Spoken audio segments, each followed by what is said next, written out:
புதுச்சேரியில் நடைபெற்ற 3 கொலை வழக்கில் ரவுடி சத்யாவின் காதலி உட்பட 3 போலீசார் கைது செய்தனர்.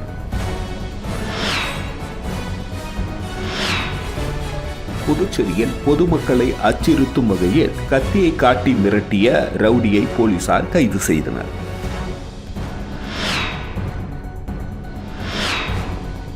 புதுச்சேரியில் டீ கடை முன்பு பட்டா கத்தியுடன் ரீல்ஸ் எடுத்த இளைஞரை போலீசார் கைது செய்தனர்.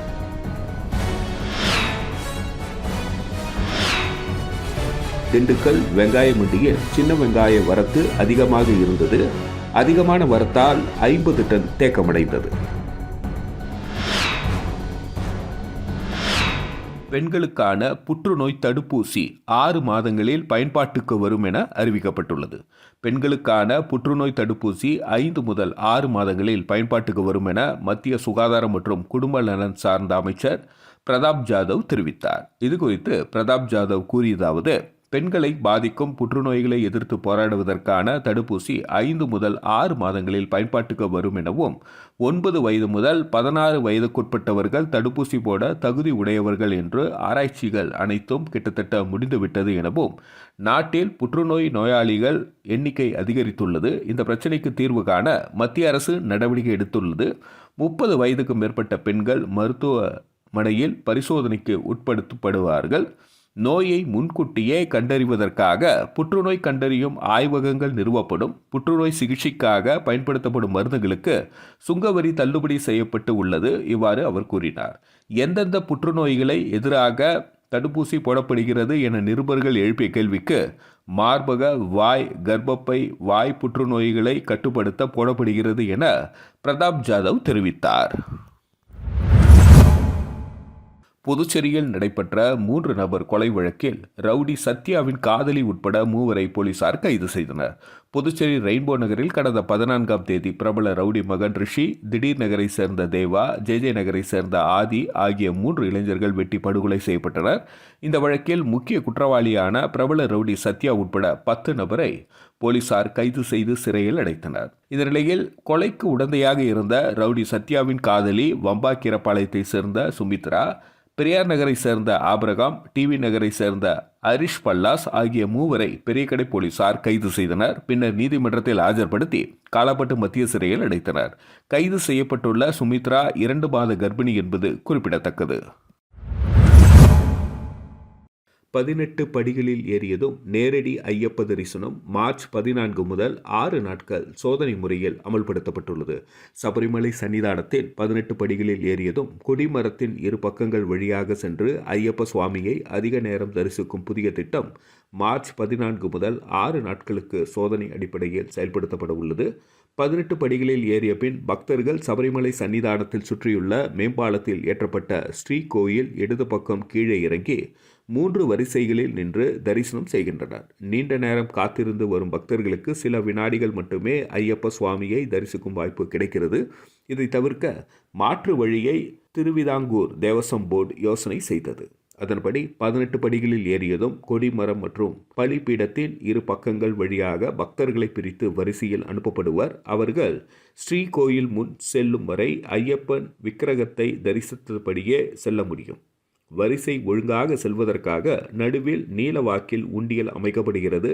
இந்த புதிய திட்டம் மூலம் 15 மீட்டர் தூரம் வரை நடந்து சென்றபடி ஐயப்ப சுவாமியை வணங்க முடியும். 30 வினாடிகள் வரை தரிசனத்திற்கான வாய்ப்பு உள்ளது. இந்த வரிசைகளில் இடது பக்கம் உள்ள வரிசை சற்று உயரமாகவும் வலது பக்கம் உள்ளது சற்று தாழ்வாகவும் இருக்கும். 2 வரிசையிலும் நிற்கும் பக்தர்கள் சேர்ந்து நெரிசல் ஏற்படுவதற்கான வாய்ப்பு இல்லை. வடக்கு வாசல் வழியாக இருமுடி இல்லாமல் வரும் பக்தர்கள் ஏற்கனவே உள்ள முதல் வரிசையில் சென்று தரிசிக்க முடியும். இந்த புதிய திட்டத்திற்கு சபரிமலை தந்திரிகள் அனுமதி வழங்கியுள்ளனர். கோவிலின் தாந்திரிக விதிகளாலோ கணக்குகளாலோ மாற்றமில்லாததால் இவர்கள் இதை வரவேற்றுள்ளனர். கேரள உயர்நீதிமன்றமும் இதற்கு அனுமதி வழங்கியுள்ளது. இந்த புதிய திட்டத்திற்கு சபரிமலை தந்திரிகள் அனுமதி வழங்கியுள்ளனர். கோவிலின் தாந்திரிக விதிகளிலோ கணக்குகளிலோ மாற்றமில்லாததால் இவர்கள் இதை வரவேற்றுள்ளனர். கேரள உயர் நீதிமன்றமும் இதற்கு அனுமதி வழங்கியுள்ளது.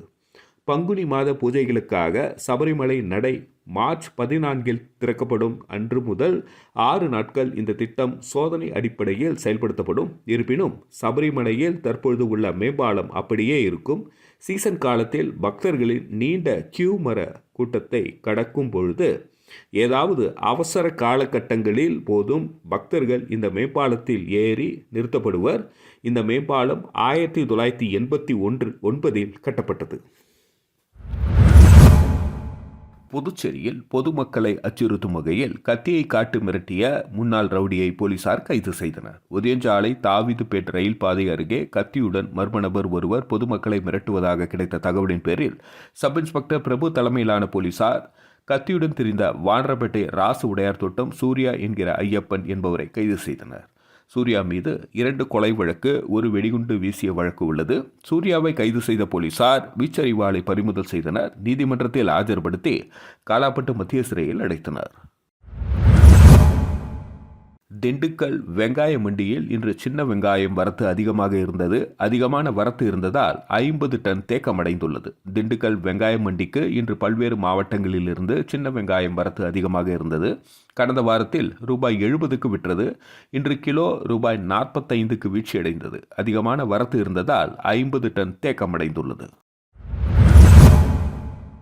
திருமலையில் திருப்பதி சுவாமி தரிசனம் முன்பதிவு தேதி அறிவிக்கப்பட்டுள்ளது. திருமலை திருப்பதி வெங்கடாஜலபதி கோவிலில் தினசரி அதிகாலை முதல் நள்ளிரவு வரை பல சேவைகள் நடைபெறுகின்றன. மே மாதம் நடக்கவுள்ள சேவைகளுக்கான முன்பதிவு தேதிகள் அறிவிக்கப்பட்டுள்ளன. அதன்படி ஸ்ரீவாரி ஆஜித சேவை எலக்ட்ரானிக் குழுக்களுக்கு நாளை காலை 10 மணி வரை முன்பதிவு செய்யலாம். ஸ்ரீவாரி ஆஜித சேவைகளுக்கான கல்யாண உற்சவம், ஊஞ்சல் சேவை, ஆர்ஜித பிரம்மோற்சவம், சகஸ்ர தீப அலங்கார சேவைகளுக்கு வரும் 21ஆம் தேதி காலை 10 மணிக்கு முன்பதிவு துவங்குகிறது.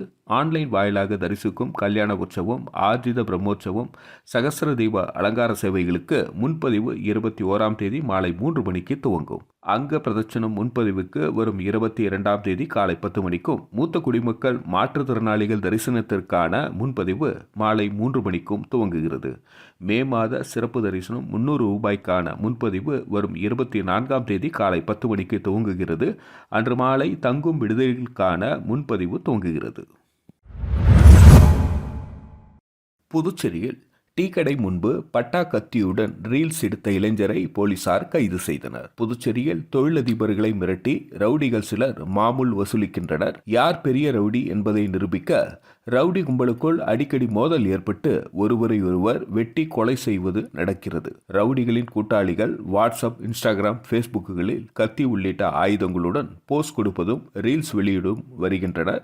இந்நிலையில் நேற்று இரவு கோரிமேடு பகுதியில் தன்வந்திரி காவல் நிலைய போலீசார் ரோந்து சென்றபொழுது டீ கடை முன்பு இளைஞர் ஒருவர் பட்டா கத்தியுடன் கானா பாடலுக்கு ரீல்ஸ் எடுத்துக் கொண்டிருந்தார். இதனை கண்டு அதிர்ச்சி அடைந்த போலீசார் அவரை காவல் நிலையம் அழைத்து சென்று விசாரணை மேற்கொண்டதில் ரெட்டியார்பாளையம் லம்பாட் சரவணன் நகரை சேர்ந்த ஆம்புலன்ஸ் டிரைவர் சஞ்சய் என்பது வாட்ஸ்அப்பில் ஸ்டேட்டஸ் வைப்பதற்காக ரீல்ஸ் எடுத்ததாக தெரிவித்தார். இதையடுத்து சஞ்சயை கைது செய்த போலீசார் அவரிடமிருந்து கத்தியை பறிமுதல் செய்தனர். பின்னர் நீதிமன்றத்தில் ஆஜர்படுத்தி காலாப்பட்டு மத்திய சிறையில் அடைத்தனர். கேரளாவில் யானை தாக்கி ஒருவர் உயிரிழந்துள்ளார். கேரளாவில் மனிதர்களை வனவிலங்குகள் தாக்கும் சம்பவம் அதிகரித்து வருகிறது. இன்று திருச்சூரில் உள்ள பீச்சி அருகே மூலிகைப் பொருட்கள் சேகரிக்க பழங்குடியினத்தை சேர்ந்த பிரபாகரன் என்பவர் சென்றுள்ளார். அவரை நீண்ட நேரம் காணவில்லை என உறவினர்கள் பதறிப்போயினர். பின்னர் பிரபாகரன் மகனும் அவரது உறவினர் ஒருவரும் காட்டுப்பகுதிக்கு சென்று பார்த்துள்ளனர். அப்பொழுது காட்டு யானை தாக்கி பிரபாகரன் உயிரிழந்ததாக தெரியவந்தது. இது குறித்த வனத்துறை அதிகாரி அஜிதா கூறியதாவது, கடந்த சில மாதங்களாக உணவு மற்றும் தண்ணீருக்காக யானைகள் பீச்சி பகுதிகளுக்குள் வருகிறது. அப்பகுதியில் பழங்குடியின மக்கள் அதிகமாக செல்வதால் தாக்குதல் சம்பவங்கள் நடக்கிறது. இவ்வாறு அவர் கூறினார். நடப்பு 2025ஆம் ஆண்டு ஜனவரி 1ஆம் தேதி முதல் இதுவரை யானைகள் மற்றும் புலிகள் தாக்கி 11 நபர்கள் உயிரிழந்துள்ளனர் என்பது குறிப்பிடத்தக்கது. சேவல் கூவுது, தூக்கம் போகுது, போலீசுக்கு போன நூதன புகார். சேவல் கூவுவதால் தமது தூக்கம் பறிபோவதாக அண்டை வீட்டார் மீது ஒருவர் புகார் அளித்த சம்பவம் கேரளாவில் நடைபெற்றது. பத்தினம்திட்டா மாவட்டத்தில் பள்ளிக்கல் பகுதியை சேர்ந்த ராதாகிருஷ்ணன் குரூப் மிகவும் வயதானவர். இவருக்கும் அண்டை வீட்டில் வசிக்கும் அனில்குமார் என்ற நபருக்கும் 7ஆம் பொருத்தம். இவ்விருவரின் தகராறுக்கு காரணம் பணமோ பொருளோ அல்ல, ஒரு சேவல்தான். ராதாகிருஷ்ணன் குரூப் பக்கத்து வீட்டை சேர்ந்த அனில்குமார் ஒரு சேவலை வளர்த்து வருகிறார். இந்த சேவல் தினமும் அதிகாலை 3 மணிக்கு கூவுகிறது. அதனால் தமது தூக்கம் கெடுவதாக கூறி அனில்குமார் மீது ராதாகிருஷ்ணன் குரூப் வருவாய்த்துறையிடம் புகார் அளித்தார். இதையடுத்து அனில்குமார் வீட்டுக்கு சென்று வருவாய்த்துறையினர் ஆய்வு நடத்தினர். அவரது வீட்டின் மாடியில் உள்ள கூடாரத்தில் சேவல் வைக்கப்பட்டுள்ளதையும் அதன் சத்தத்தால் அக்கம் பக்கம் உள்ளவர்களுக்கு இடையூறு ஏற்படுவதையும் உணர்ந்தனர். பின்னர் ராதாகிருஷ்ணன் குரூப் அனில்குமார் இருவரையும் வருவாய்த்துறை அதிகாரிகள் சமாதான பேச்சுவார்த்தைக்கு அழைத்தனர். சேவலுக்கு மாடியின் தெற்கு பகுதியில் கூடாரம் அமைத்து அங்கு சேவலை வளர்க்க வேண்டும் என்று அறிவுறுத்தி உள்ளனர். இதை செய்து முடிக்க 14 நாட்கள் கெடுவும் விதித்துள்ளனர்.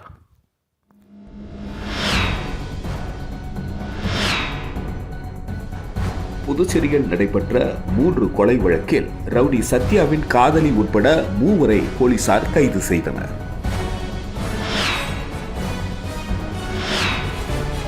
புதுச்சேரியில் பொதுமக்களை அச்சுறுத்தும் வகையில் கத்தியை காட்டி மிரட்டிய ரவுடியை போலீசார் கைது செய்தனர்.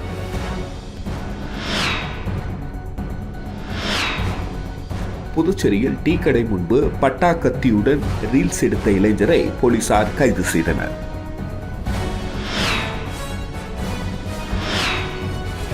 திண்டுக்கல் வெங்காய மண்டியில் சின்ன வெங்காய வரத்து அதிகமாக இருந்தது. அதிகமான வரத்தால் 50 டன் தேக்கமடைந்தது.